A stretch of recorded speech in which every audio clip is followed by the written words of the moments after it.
हर हर महादेव। देवों के देव महादेव जी के चरण में प्रणाम करती हूँ, मेरा प्रणाम स्वीकार हो। माता गौरा पार्वती के चरण में प्रणाम करती हूँ, मेरा प्रणाम स्वीकार हो। गुरु भाई बहना, मैं एक कथा सुनाने जा रही हूँ। इस कथा को पूरा सुनिए और रहस्य जानिए, आधी नहीं। आधी सुनने में शिव गुरु का अपमानित होती है और पूरा सुनने में ज्ञान, इसलिए कथा को पूरा सुनिए और रहस्य जानिए। हर हर महादेव, घर घर महादेव। गुरु भाई बहना, एक मंदिर भगवान भोलेनाथ का था। बहुत बड़ा मंदिर था। लोग बहुत दूर दूर से यात्रा करने जाते थे, मंदिर में दर्शन करने जाते थे। उस मंदिर में एक पुजारी रहता था। एक पुजारी रहता था, वो प्रतिदिन मंदिर में पूजा करता था, उसके बाद ही कोई काज करता था। जो पुजारी बाबा थे, मंदिर में दान पेटी में दान होता था, वो क्या करते थे कि दान का पेटी छूते थे नहीं, और जो चढ़ावा चढ़ता था वो लेकर चले आते थे, उसी से उनका गुजर बसर होता था। वैसा ही करते करते सारा लोग चंदा करते थे कि भाई ये जो पुजारी हैं मंदिर में ही रहते हैं, इनका तो और कोई काम नहीं है, इसीलिए मंदिर के रक्षक के लिए इन्हें चंदा करके दे।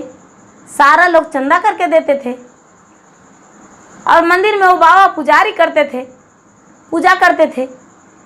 एक दिन अपने पत्नी से बोले, हम जा रहे हैं बद्रीनाथ घूमने के लिए, भोलेनाथ के जो बड़ा मंदिर है वहाँ दर्शन करने के लिए। इनकी पत्नी कहती है, नहीं नहीं, हम आपको नहीं जाने दे सकते हैं बद्रीनाथ, क्योंकि आप चले जाइएगा तो भला यहाँ कैसे रहेंगे हम आपके बिना, हम नहीं रह सकते हैं। भगवान भोलेनाथ ने सारी बातें सुन रहे थे। जब बाबा पे जो मंदिर का पुजारी थे पूजा करने गए तो बहुत बड़ा थैली में रुपया पैसा लेकर गए और इसे बोले, हे पुजारी बाबा, मुझे पुत्र नहीं था, मेरा घर में जुड़वा पुत्र हुआ है, उसी का बधाई हमने रकम लेकर आए हैं दान करने के लिए दान पात्र में। ये ब्राह्मण कहने लगे, तो इस दान पात्र में भर दीजिए। ये दान पात्र में महादेव अपने हाथों से भर दिए। महादेव का कृपा से थोड़ा सा रुपया में दान पात्र भर गया। और ये जो थे पुजारी बाबा, इन्हें बोले कि बाबा क्या आप ये पैसे रख लेंगे, जो जब यह दान पात्र खुलेगा तो आप बोलिएगा कि मेरे पास से इतना रुपया है। गुरुभाई बहना, पुजारी का मन में लालच हो गया, झट से हाँ बोल दिए और बोले, मुझे दे दीजिए। पुजारी बाबा के हाथों में मिल गया वो पैसा, भोलेनाथ ने पैसा दे दिए।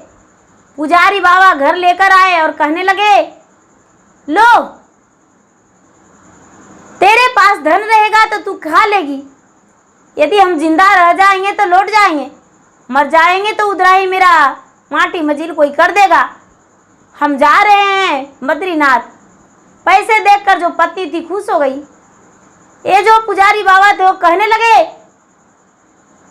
अरे तू दुखी मत होना, बहुत सारा धन है, इसमें से खर्च करना, बहुत सारा धन है।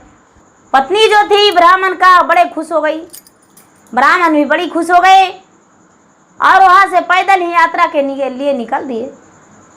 चलते चलते चलते चलते चलते चलते बीच रास्ते में उन्हें बहुत जोरों का भूख लग गया और प्यास। वो ब्राह्मण 1 रुपया भी घर से नहीं लिए थे, 1 रुपया भी ब्राह्मण घर से नहीं लिए थे। गुरु भाई बहना, चलते चलते चलते चलते रास्ते में उनको जब भूख लगा तो भूख के मारे छटपटाने लगे, प्यास के मारे छटपटाने लगे। अब गांव में कहने गए भाई मुझे कोई भोजन करा दे। गांव वाले लोग उन्हें बोले बिना काम किए हुए भोजन नहीं मिलेगा। अब वहां काम करने लगे कि भाई कुछ एक काम बता दो मुझे।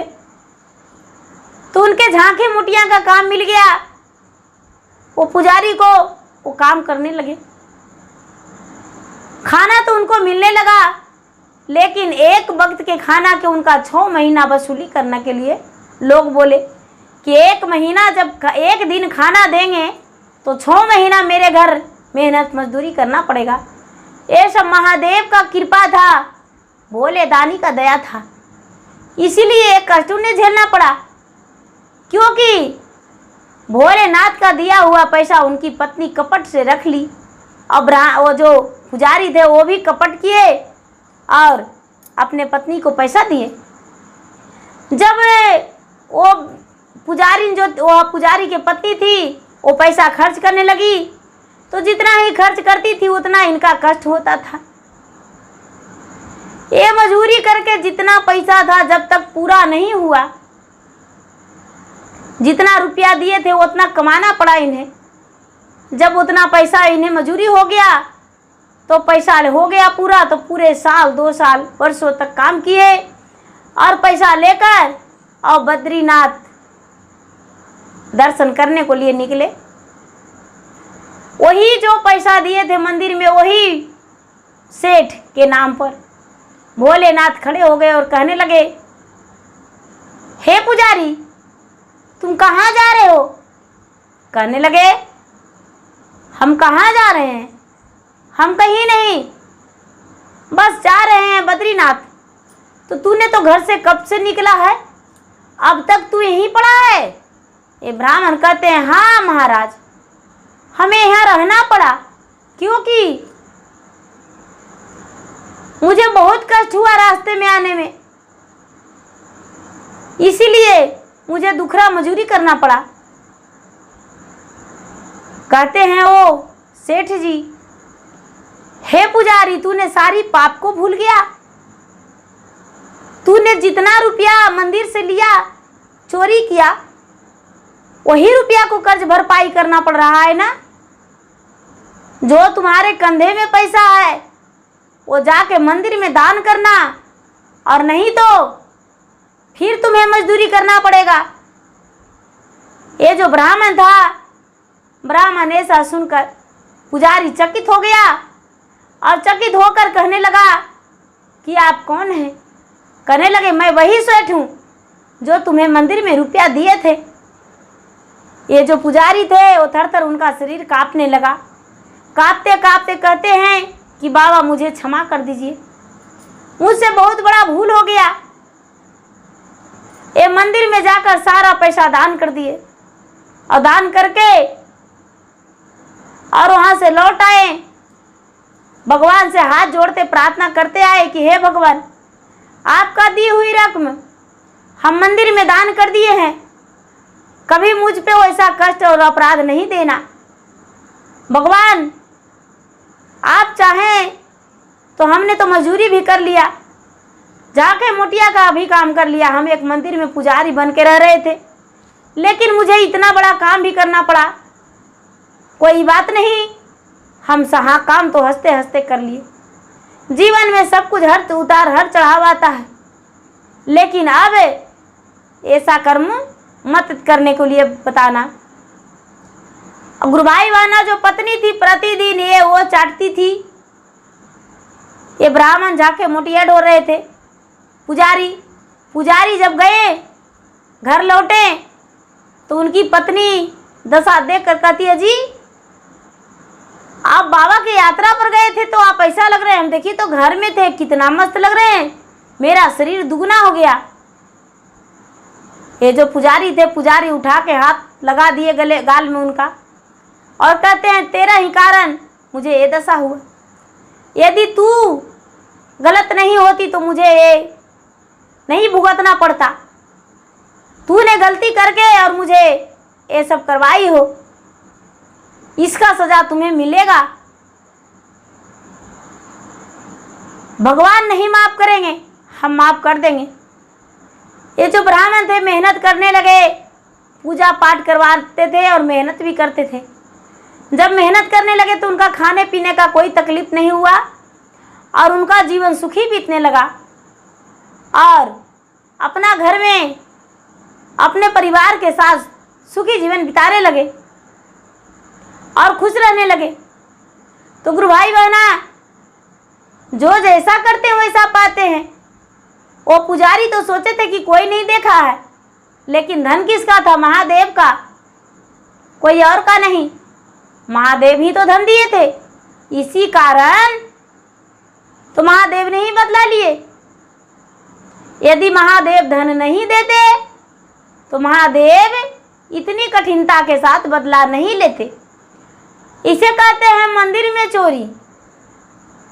मंदिर में वो ब्राह्मण चोरी किए, दान पेटी उसी तरह छोड़ दिए, लेकिन चोरी तो इतना बड़ा किए कि जो कोई समझ भी नहीं सकता है।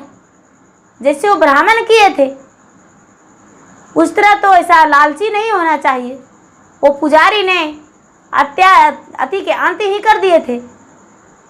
तो गुरु भाई बहना, मेरा वीडियो अच्छा लगे तो इसे लाइक कीजिए, शेयर कीजिए, सब्सक्राइब कीजिए। धन्यवाद। हर हर महादेव, घर घर महादेव।